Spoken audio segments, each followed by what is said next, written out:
بھائیوں کی مصاحبت نیکی احسان کے ساتھ کرو۔ جو شخص احسان اور فضل کو کامل کرنا چاہتا ہے وہ مانگنے سے پہلے لوگوں پر مال خرچ کر دیتا ہے۔ جو شخص اپنے رشتہ داروں پر زیادہ احسان کرتا ہے وہ اسے بھائی اور دوست رکھتے ہیں۔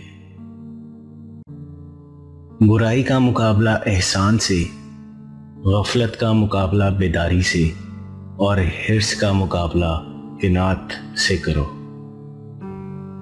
جب تک کسی کی تکلیف کو دور نہ کیا جائے وہ کبھی تابع نہیں ہوتا۔ احسان کرنے سے آدمی آزاد لوگوں کا مالک ہو جاتا ہے۔ لوگوں پر احسان کرنے سے قدر بڑھتی ہے۔ یہ بڑی سعادت مندی کی بات ہے کہ بندے اسی لوگوں کے ساتھ نیکی اور احسان کریں جو اس کے اہل ہوں۔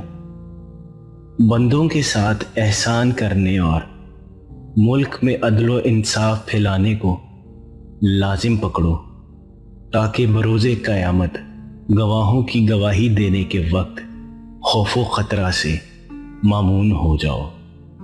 بہترین احسان یہ ہے کہ آدمی شرفا کے ساتھ بھلائی کرے۔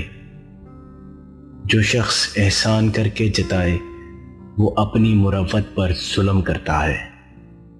جو شخص اپنے ہمسایہ کے ساتھ احسان کرتا ہے بے شمار لوگ اس کے خدمت گزار ہو جاتے ہیں۔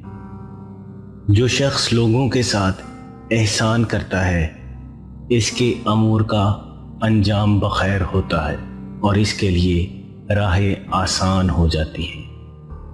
عورتوں پر بوجھ نہ ڈالو، یعنی جو کام خود نہیں کر سکتے وہ ان کے سر پر نہ ڈالو، اور جہاں تک ممکن ہو عورتوں سے مستغنی رہو، کیونکہ ان کی عادت ہے کہ اپنے احسان کو بار بار جتاتی ہیں اور شوہر کے احسان کو بھول جاتی ہیں۔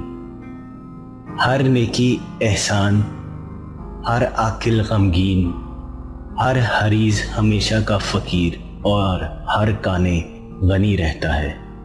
انسان کی خوش قسمتی اور توفیق کی بات ہے کہ وہ اپنے راز کو ایسے لوگوں پر ظاہر کرے جو اس سے محفوظ رکھے، اور ان لوگوں کے ساتھ احسان کرے جو اسے ظاہر کریں۔ احسان ایک بلند پایا احسان اور اللہ رب العزت کی عنایت ہے۔ جو شخص احسان کرتا ہے اور پھر اسے جتاتا ہے تو دراصل وہ احسان نہیں کرتا۔ جس شخص پر احسان کرو اس کے شر سے محفوظ رہو۔ وہ شخص جو برے لوگوں کے ساتھ احسان کرتا ہے وہ خود بھی ان کے شر سے محفوظ نہیں رہتا۔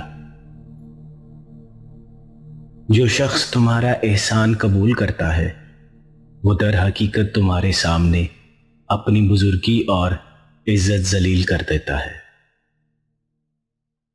جو شخص سردار ہو کر لوگوں پر انعام و اکرام کرتا ہے وہ بلا شبہ اپنی سرداری کا حق ادا کرتا ہے۔ اللہ پر کامل ایمان، لوگوں کے ساتھ نیکی اور احسان کرنا بروز قیامت کے لیے بہترین اور نفع بخش سرمایہ ہے۔